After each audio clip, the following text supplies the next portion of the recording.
Subscribe to our YouTube channel and press the bell icon to get the latest updates. पौराणिक काल से ही भगवान श्री कृष्ण की कहानियाँ या कृष्ण लीला बच्चों और बड़ों को बहुत पसंद आती है। भगवान श्री कृष्ण जी की कई कहानियाँ हैं जो हम सभी के लिए ज्ञान का भंडार हैं। कृष्ण की कहानियों से बच्चे बहुत खुश होते हैं और उनकी मज़ेदार कहानियों से बच्चों को सकारात्मक चीज़ें सीखने को मिलती हैं। भगवान कृष्ण के जन्म की कथा से लेकर वृंदावन में उनकी शरारतों की कहानियाँ बहुत ही अद्भुत है।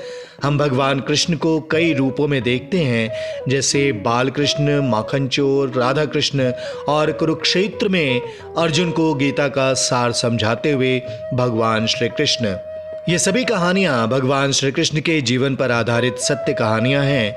हो सकता है इनमें से कुछ कहानियाँ आपने अपने माता पिता या दादा दादी से बचपन में सुना हो। माखन चोर भगवान श्री कृष्ण की कहानी तो आप जानते ही हैं। भगवान कृष्ण को माखन खाना बहुत पसंद था। कृष्ण के माखन चोरी करने के कारण उनकी माँ के साथ साथ वृंदावन के सभी लोग कृष्ण के माखन चोरी के कारण तंग आ गए थे। भगवान कृष्ण की माता यशोदा माखन की मटकी को छत के ऊपरी भाग में लटका कर रखती थी, जिससे कि कृष्ण वहां तक न पहुंच सकें और माखन को चोरी करके न खा पाए। एक समय कृष्ण अपने सभी मित्रों को लेकर वहां गए। उनकी मदद से वो माखन की मटकी तक पहुंचे भी और माखन की मटकी को तोड़कर सारा माखन खा गए। उसी समय यशोदा माँ वहां पहुंच गई। कृष्ण के सभी साथी तो वहां से भाग गए, परंतु कृष्ण वहीं रह गए।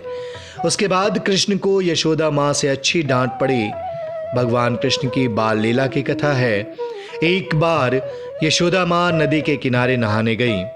कृष्ण खेल रहे थे।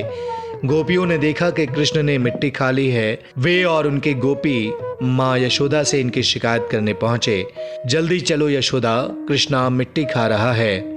यशोदा माता तुरंत दौड़ कर गई और कृष्ण का हाथ पकड़कर करीब लाकर पूछा, क्या तुमने मिट्टी खाई? कृष्ण ने माँ की ओर देखा और मासूमियत से कहा, नहीं तो गोपियां झूठ बोल रही हैं। देखो मेरा मुंह, क्या मैंने मिट्टी खाई है? ऐसा कहकर कृष्ण ने अपना मुंह खोल दिया। माता यशोदा को मिट्टी तो नजर नहीं आई। इसके स्थान पर कृष्ण के मुंह में यशोदा माता को संपूर्ण ब्रह्मांड के दर्शन हो गए। पर्वत, द्वीप, समुद्र, ग्रह, तारे, संपूर्ण दृष्टि दिखाई दी, संपूर्ण सृष्टि दिखाई दी। वो अचंभित थी। कृष्ण ने अपना मुंह बंद कर लिया और मीठी मुस्कान भरकर माँ की ओर देखने लगे। अपने नन्हे पुत्र के मुंह में विस्मय से भर देने वाला चमत्कारी दृश्य देखने के बाद माँ यशोदा के लिए तो वो नन्हा घुटने चलने वाला लल्ला ही था। माँ यशोदा का हृदय अपने गोपाल के लिए प्रेम से भर गया।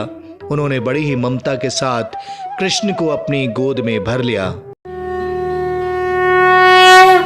Subscribe to our YouTube channel and press the bell icon to get the latest updates.